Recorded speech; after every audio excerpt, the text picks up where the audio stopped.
or the main utility, so to speak, of the European Union was that there were going to be no borders, and you could buy something in Spain, sell it in France, and pay no tariffs, right? Now, the implication of having a common market is that you need to have common labor regulations, common product standards.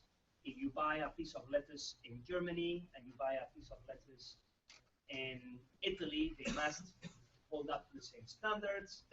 So the fact that you have a common market determines pretty much 80% of all your policies as a country. Fishing policies, grants, scholarships, quality standards, labor standards, building standards, anything you can think of. Now, when you've been regulated by these laws for, in the case of the UK, for, I don't know, 40 years, when you have never negotiated for the last 40 years a trade agreement with a third country, because you're part of the European Union umbrella, unwinding that, redoing those laws, and making sure that you make the transition seamless is a huge, huge task. That a big question mark is when Article 50 will be triggered. In theory, it's March 2017, but it's going to be a huge challenge, maybe delayed. Because again, it was a mechanism to exit. It was meant to be very punitive. It was meant to be to discourage any country from leaving the European Union. And these guys, they've kind of triggered it. It's a big shock, but it's very negative for them. And it's a little bit too early to see the effects. The main effect we have seen so far is that the British pound has devaluated by around 30% against the dollar for, in the last year or two. I mean, one implication of that is that my hotel in New York, where I'm staying right now, is 40% more expensive, 50% more expensive than 2 years ago, right? And that's a reflection of investors, people who invest in the UK. When you invest in a country, you need to exchange your dollars for the currency of that country in order to buy the assets in that country. And the moment that there's less investors interested in investing in the UK, there's less demand for pounds. So what will happen? The pound will come down versus the dollar. So what you're seeing, if you go back to your screens afterwards, to USD GBP, and you'll get a chart of the British pound versus the US dollar, and you'll see it collapsing. And that's been the main effect of Brexit. But the bigger effects probably remain to be seen. And we're talking not just months, but we're talking years, not decades. So very important, and a lot of ramifications. I mean, on the day of Brexit, was, a lot of stocks in Europe were down 10–15% for fear of British consumers stopping traveling to Spain. So Spanish local company was down 10–15%. The British pound collapsed on that day. So yeah, it's a big thing going on now. The bigger thing would be if the UK exit the European Union actually encourages other countries to do the same. I think that's unlikely, but if that happened, then clearly, I mean, this will be the next world financial crisis, which is why I think it will not happen.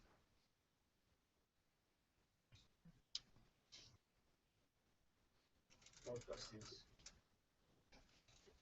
Could you explain what a hedge fund is and what you do? Right. So a hedge fund is, let me categorize mutual funds in two categories. Right? You have mutual funds. A mutual fund is basically, you could invest your money in the stock market, right? But most of the time, people do not have time to make their own investment decisions. They'd rather give it to someone who's just exclusively dedicated to doing that, right?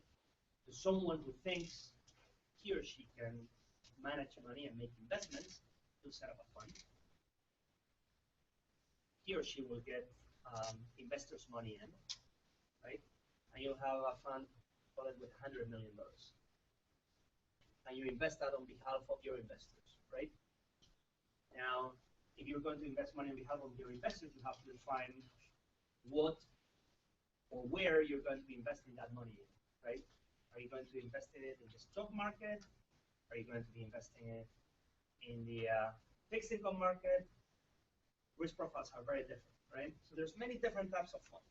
But let me just categorize those funds into just two pots. One of them being long-only funds, and the other one being hedge funds, right? Typical long-only fund will invest in the U.S. stock market. So, for example, U.S. stock market, right? So let's say that the SPX, the Standard & Poor's 500 index, which is the index representing the most representative index in the U.S. stock market, is up 20% in a given year, right? Up 20%.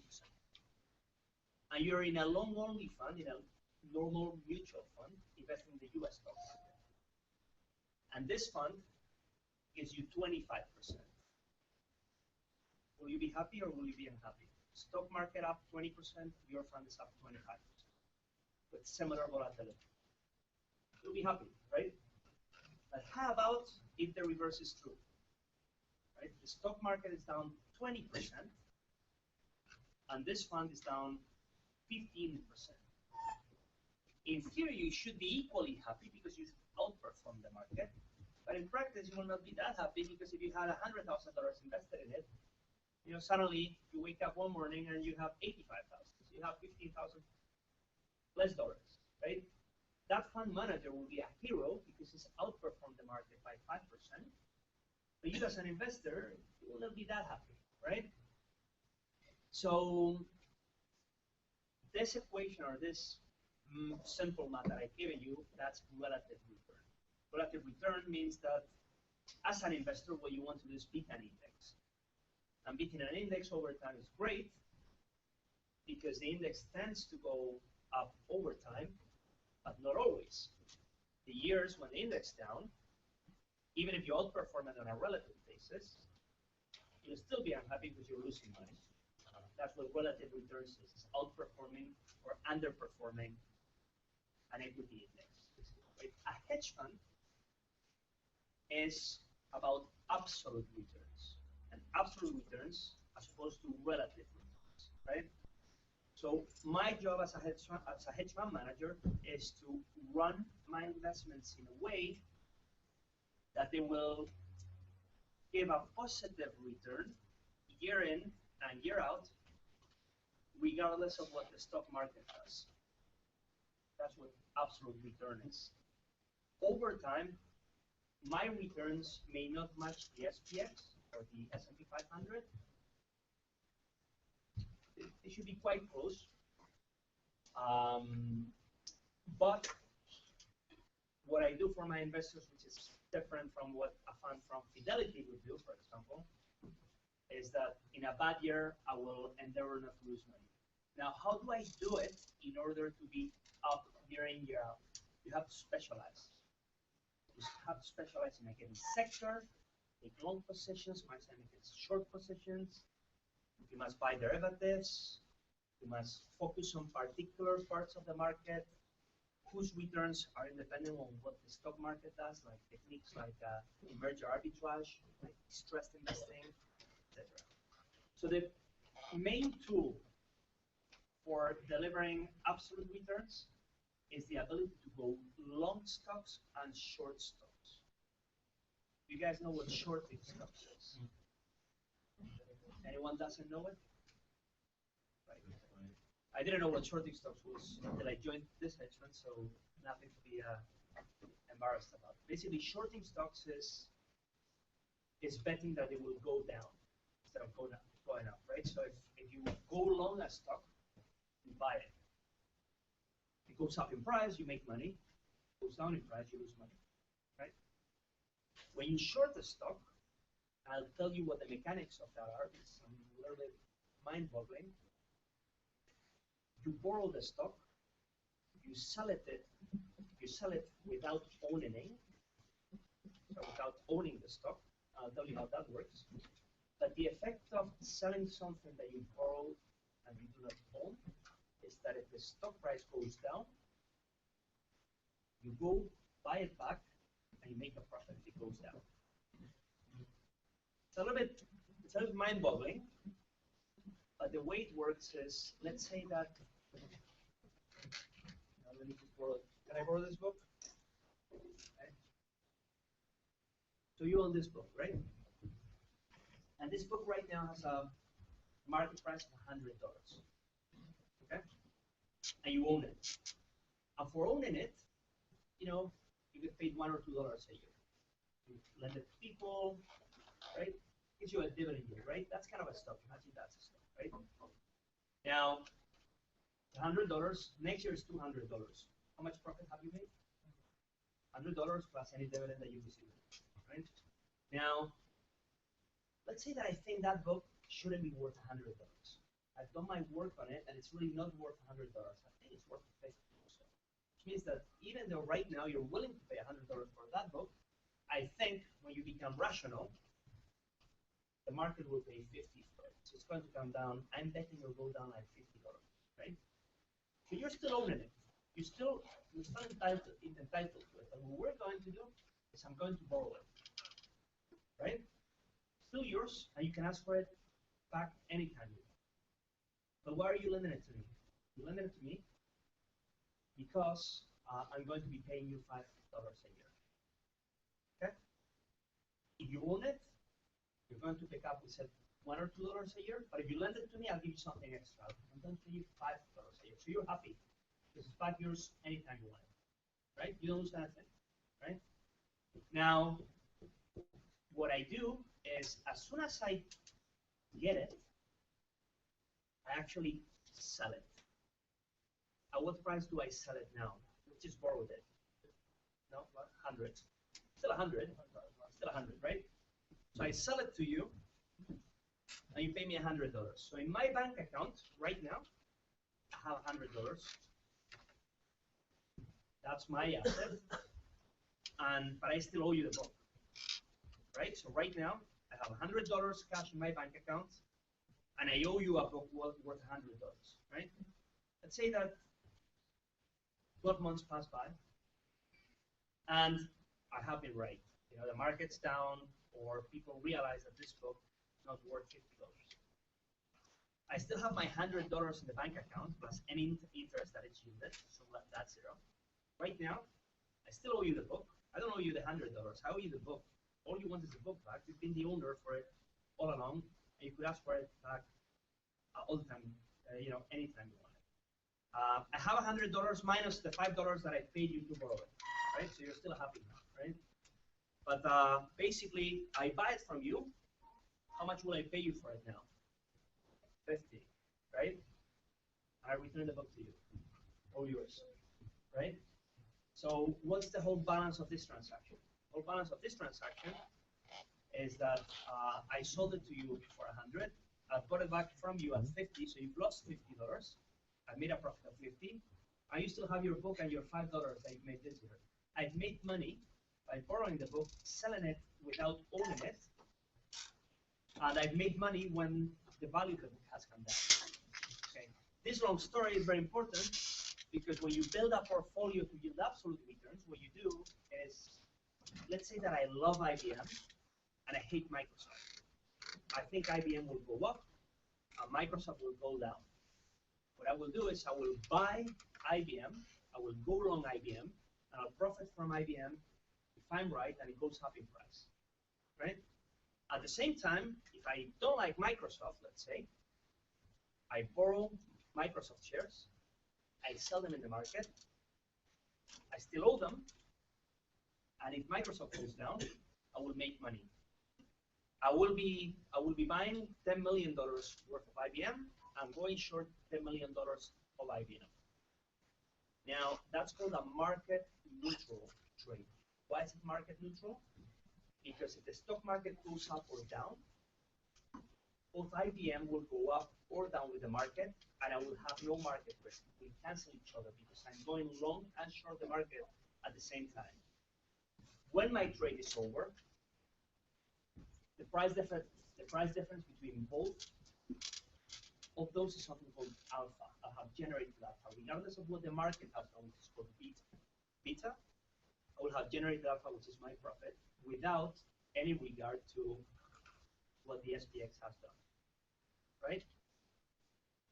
So that's one way that you can create absolute returns without running market risk. Regardless of whether market goes down or goes up, you create a market neutral portfolio by going long certain stocks going short other stocks that you like less, and if you're right, you will have generated 5, 10, 15% return without incurring market risk. That's a hedge fund, right?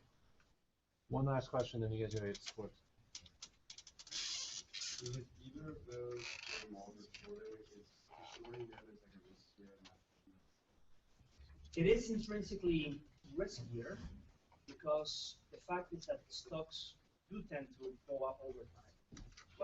Why do stocks go up over time? Because the economy tends to grow over time.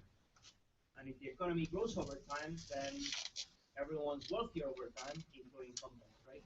So that's one reason, is because the tendency for stocks to go up. So when you're shorting a stock, you're shorting something that has an inherent tendency to go up as long as the economy grows, which it does tend to grow, or it's tended to grow for the last 2000 years. That's one reason. The other reason why shorting is inherently risky is because when you buy a stock, the sky is the limit. Technically, stock can appreciate to infinity, right? However, if you invest $1,000 in IBM stock and IBM goes to zero, what's the maximum? 1,000, right? So the maximum stock can come down in price 100%. The maximum it can go up by is infinity, technically speaking, right? So when you're shorting a stock, you're shorting something that can go up in infinity, and hence your loss is not capped. So any fund that only does shorting is very, very dangerous. It's not normal just to do shorting. What is more normal is, given a portfolio of long positions, is to include a few shorts in there, because if the economy grows, both your longs and your shorts grow. Now you make money if your longs do better than your shorts do, and that's the alpha, that's the absolute return yield, right? But yeah, you're right, it is very dangerous, and when stock prices go down, many times short sellers, locusts, are blamed for it, right? How short sellers sell nice stuff. But the truth is that people who do short selling, they must really be very confident of what they're doing, and they do play a role. You know, many companies, many frauds are uncovered by the incentive of short sellers to short their shares, right? So, so they do have a very good function. Most of the time, there's exceptions. In the financial crisis, they banned short selling because there are certain companies that, to the extent that the stock price comes down, the company stops being viable. For example, a bank, right? If you have your savings in a bank and the stock price of the bank goes to zero, you worry about your savings, you get them savings out, and the company goes bankrupt, right? So during the financial crisis, there's times when short selling is banned, probably for good reasons, especially when times when the financial system is especially fragile. But most of the time, they do have a good function, especially for keeping overvalued companies under control. Any final question? So when you short a stock, are you going to get generally a higher return on that, or a higher percentage return on that this year? Or is it Same expense. It's very overvalued, you get a bigger return. The more overvalued the company is, the lower the quality of the company, the more money you can make by shorting. But how much money you make by shorting, or how much money you make by buying something, is very much situation specific. You do not make much money, it's all depending on the security, right? So it's independent. Many times, shorting costs money, and it's very easy to get a wrong short.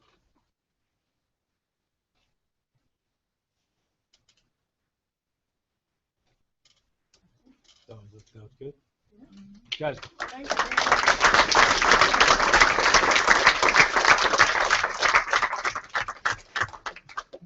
If you need to leave for sports, do you have a few extra minutes?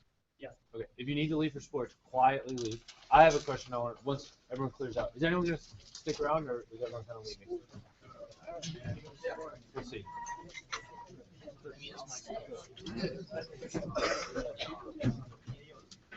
I haven't heard you.